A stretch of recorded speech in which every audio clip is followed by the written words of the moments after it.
अस्सलाम वालेकुम, मैं हूं रासिम खान और आप देख रहे हैं सवाल तो बनता है।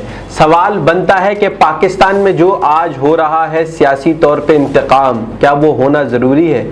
आज हम सवाल भी करेंगे क्या MQM पाकिस्तान अपने धरने से अपनी सियासत को बचा पाएगी, और हम बात करेंगे आज के क्या पाकिस्तान के अंदर जो जमहूरियत है उसमें जो किताब है हरी, जिसे हम कॉन्स्टिट्यूशन या आईन पाकिस्तान कहते हैं, क्या इसके ऊपर अमल दरामद करने वाला कोई नहीं, क्या हम सब इसके मुनहरिफ हैं। सबसे पहले हम बात कर लेते हैं पाकिस्तान के अंदर सियासी हालात की। पाकिस्तान के अंदर इस वक्त जो कुछ हो रहा है वो आपसे ढका छुपा नहीं है।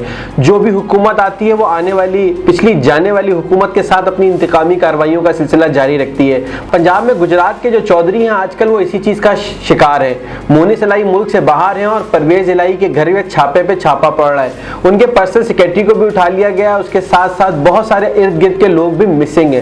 क्या ये तरीकेकार ठीक है? क्या सियासी इंतकाम कभी नहीं रुकेगा? इसका मतलब है अगर इस हुकूमत में ये कर रहे हैं तो अगली हुकूमत में लाजमी सी बात है अगर उन्हें मौका मिलेगा तो वो भी यही करेंगे। तो क्या ये सही तरीका है पाकिस्तान? जबकि हमारा मुल्क इस वक्त डिफॉल्ट के करीब है और हमारी इकोनॉमिक सिचुएशन बिल्कुल अच्छी नहीं है। IMF हमारे सर पे खड़ा है और हमसे हर तरीके की शर्तें मनवाने के लिए तैयार है।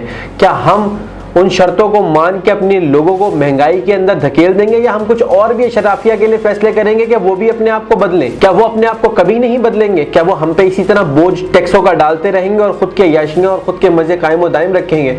क्यों हुकूमती वज़राओं की गाड़ियां कम नहीं होती? क्यों इनके पेट्रोल के रिलीफ कम नहीं होते? क्यों इनके खर्चे और अताश कम नहीं होते? क्यों 70-80 मिनिस्टर्स की फौज रखी जाती है? क्यों लोगों को कम क्यों नहीं किया जाता? क्या वजह है कि पाकिस्तान में इन चीज़ों पे कोई अमल दरामद नहीं है? अब हम दूसरी बात कर लेते हैं MQM पाकिस्तान की। MQM पाकिस्तान ने इस वक्त अपनी सियासी सरगर्मियों को बढ़ाया है और MQM पाकिस्तान अब सियासत करना चाहती है। MQM पाकिस्तान आज से कुछ दिनों पहले तक कह रही थी कि पीपल्स पार्टी ने अपनी पूरी एफर्ट की है इलेक्शन मुअत्तल कराने के लिए, ऑर्डिनेंस पीछे लेके आगे करके जो भी उन्होंने करना था वो उन्होंने पीपल्स पार्टी के साथ एडजस्टमेंट्स की हैं। बट अब वो पीपल्स पार्टी के खिलाफ ही फवारा चौक के ऊपर संडे से धरना देने जा रहे हैं। क्या ये पॉलिटिकल मूव MQM को सूट करती है? वैसे तो ये MQM की पुरानी स्ट्रैटेजी है कि पीपल्स पार्टी को हमेशा गाली दो और सिंध से और कराची से बिलशुमूल वोट ले लिया जाए, और शायद पीपल्स पार्टी की बका भी इसी में कि वो कराची को MQM को डरा के अपना वोट बैंक सिंध में पक्का करती है। तो ये दोनों सियासी जमातें भी जो नूरा कुश्ती कर रही हैं कितनी कामयाब होती है और कितनी इसमें दमखम है ये देखना पड़ेगा। पर फिर भी इस वक्त MQM के वोटर और सपोर्टर को जरूर कुछ कुशन मिलेगा, क्योंकि वो अपने लोगों को मोबिलाइज करना चाहेंगे, क्योंकि वो कराची के 9 हलकों के अंदर इलेक्शंस के लिए भी चले गए हैं। तो वो इन इलेक्शंस को जीत पाएंगे? क्या वो इन इलेक्शंस में अपनी परफॉर्मेंस बेहतर कर पाएंगे?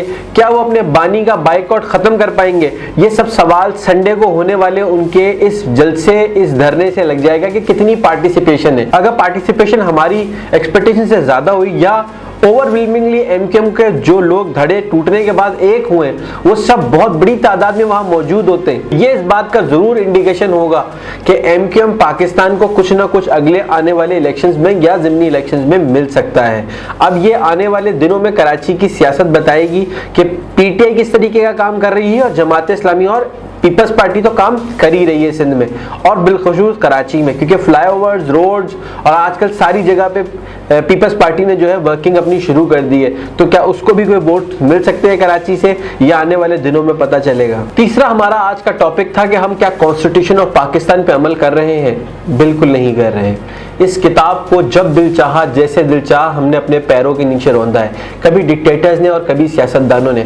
चलिए डिक्टेटर्स का तो हमें समझ में आता है कि वो आइन और कानून को मानते ही नहीं है, पर क्या हमारे जमहूरी लोग भी इस पर यकीन नहीं रखते? इनका जब दिल चाहता है इसे अपने तरीके से इस्तेमाल करते हैं। इमरान खान साहब ने अपनी हुकूमत में, जब उनकी हुकूमत जा रही थी, वोट ऑफ कॉन्फिडेंस का मरहला था, तो उन्होंने वोटिंग डे के ऊपर जो कुछ किया आर्टिकल 5 को यूज करके, वो हम सबको पता है वो गैर आईनी, गैर जमहूरी अमल था। ऑल्दो वो उसे अपना सियासी स्टंट कहते थे या सरप्राइज कहते थे, पर वो था इस किताब के बिल्कुल खिलाफ। इमरान खान साहब को फिर इसी किताब पे यकीन भी था कि यही किताब उन्हें बचा सकती है। फिर इस किताब के मुताबिक उन्होंने अपनी दोनों असेंबलियां तोड़ दी हैं। अब इन दोनों असेंबलियों को तोड़ने के बाद जो कानून ये कहता है इस किताब में कि 90 दिन के अंदर इलेक्शंस होने चाहिए, ये कॉन्स्टिट्यूशन में लिखा हुआ है, पर अब बैठी हुई PDM की हुकूमत और जमहूरियत की सबसे बड़ी दावेदार जमातें इस इलेक्शन से भागना चाहती हैं, क्योंकि उन्हें ऐसा लगता है कि वफाक में जो उनकी पुअर परफॉर्मेंस है उसका इम्पैक्ट उन सूबों में आएगा, डेफिनेट आएगा।